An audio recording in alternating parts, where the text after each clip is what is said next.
আমাৰ অসম বিধানসভাৰ প্ৰশ্নোত্তৰৰ মান আৰু মন্ত্ৰীসকলে প্ৰশ্নৰ উত্তৰ দিয়া বা অন্য ডিভাইচ যেনে 54 হওক 301 হওক সকলো প্ৰশ্নৰ উত্তৰ দিয়াৰ যিটো মান সেই মানটো সাংঘাতিক ধৰণে নিম্নগামী হৈছে। যিবিলাক কথা শুনি থাকি তাত বহি থকাটো কোনো এজন চিৰিয়াছ সচেতন MLA ৰ কাৰণে সম্ভৱ নহয়।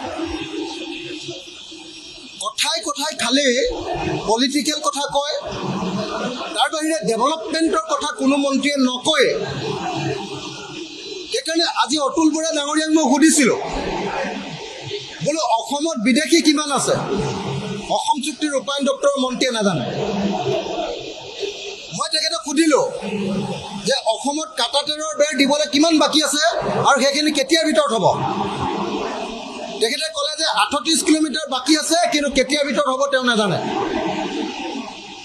মই সুধিলোঁ যে এনেকৈ বাংলাদেশী এজন দুজনক এনেকৈ ঠেলি থাকিব, পুছবেক কৰি থাকিব নে আপুনি প্ৰত্যাৱৰ্তন চুক্তি কৰিব বাংলাদেশৰ লগত?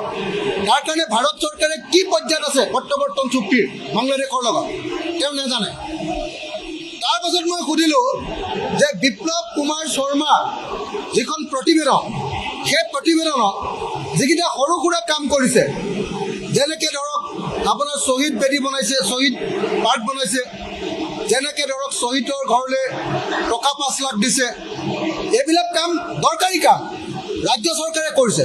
কিন্তু আচল যিবিলাক অসমৰ সুৰক্ষাৰ লগত জড়িত, সাংবিধানিক সুৰক্ষাৰ লগত জড়িত, কনষ্টিটিউচনেল যিটো ছেফগাৰ্ড, সেই ছেফগাৰ্ডৰ লগত জড়িত কথাবিলাক এতিয়ালৈকে এটাও কাম কৰা নাই।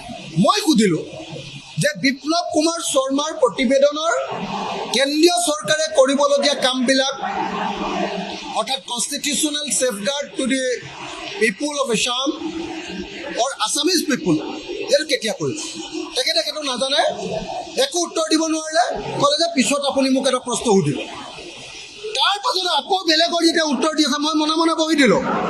তাৰপাছত এনেকুৱা কিছুমান উত্তৰ দিছে লাগ বান নোহোৱা, চালে বেৰে কোবোৱা, ক'বলৈ মনো নাই কৈছেও, এনেকুৱা উত্তৰ দিছে যিবিলাক কথা শুনি কোনো এজন চিৰিয়াছ বিধায়ক, সচেতন বিধায়ক, জনা শুনা পঢ়া শুনা কৰা বিধায়ক, দেশক ভাল পোৱা বিধায়ক, জাতিক ভাল পোৱা বিধায়ক, মানুহক ভাল পোৱা বিধায়ক এজনে MLA এজনে কেতিয়াও তাত বহি থাকিব নোৱাৰে।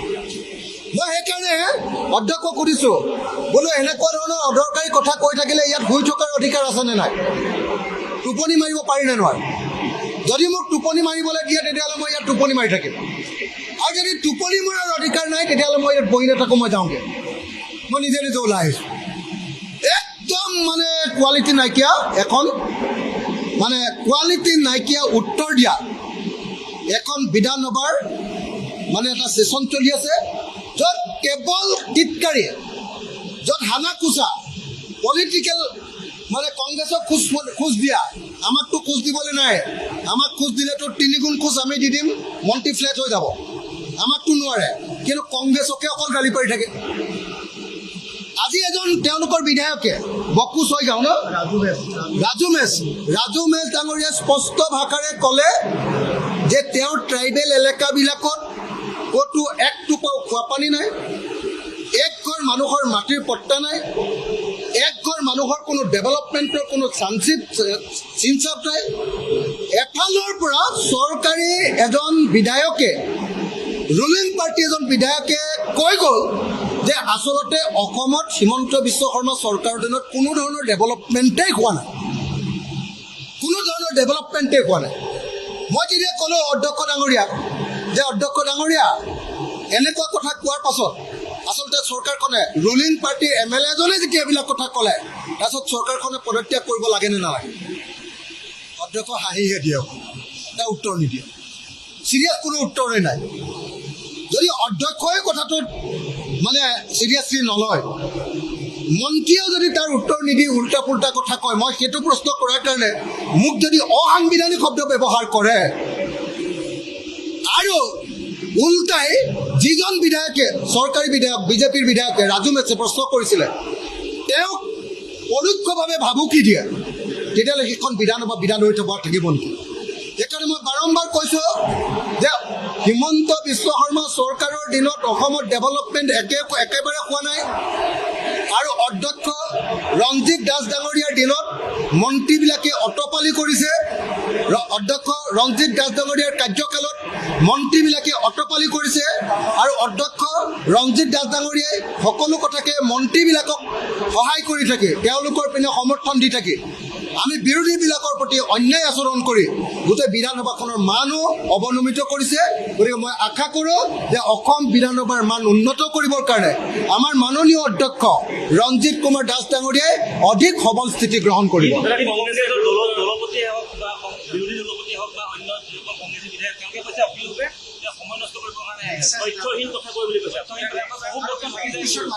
মানে মই একচুৱেলি কি কৈছোঁ, কংগ্ৰেছৰ বিৰুদ্ধে মোৰ ক'বলৈ মন নাই। আপোনালোকে নিজে দেখিছে যে মই কোনো বিধায়ক তাত আৰু বিধায়ক নহৈ মানে সচেতন জীৱ এটা হিচাপে তাত বহি থকাটো মই নিবিচাৰোঁ। প্ৰত্যেকজন বিধায়ক হ'ব লাগে প্ৰ'এক্টিভ। প্ৰত্যেকজন বিধায়কে নিজৰ দেশ, নিজৰ জাতি, নিজৰ জনগণ আৰু নিজৰ সমষ্টিটোৰ ক্ষেত্ৰত সক্ৰিয় হ'ব লাগে।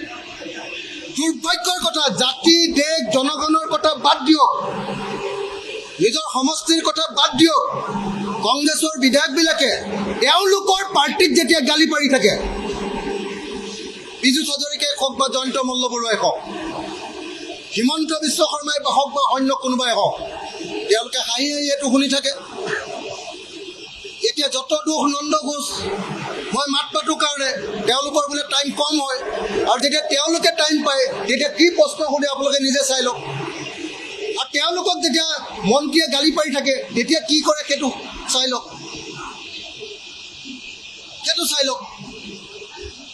গতিকে কংগ্ৰেছক মই গালি পাৰিবলৈ নাযাওঁ। কংগ্ৰেছৰ প্ৰব্লেমটো হ'ল যে কংগ্ৰেছৰ লিডাৰবিলাকে ইয়াত বিজেপিৰ বিৰুদ্ধে মাত মাতিবৰ কাৰণে তেওঁলোকৰ বিধায়কবিলাকক কোৱাই নাই। গতিকে বিধায়কবিলাকে মন্ত্ৰীৰ কথা শুনি হাঁহি থাকে। মই মন্ত্ৰীয়ে ২ নম্বৰী কথা ক'লে ধৰিলে মানে কয় যে অখিল গগৈ টাইম নষ্ট কৰিছে। মোৰ ওপৰত এতিয়া যত দুখ নন্দ ঘোষ। Thank U.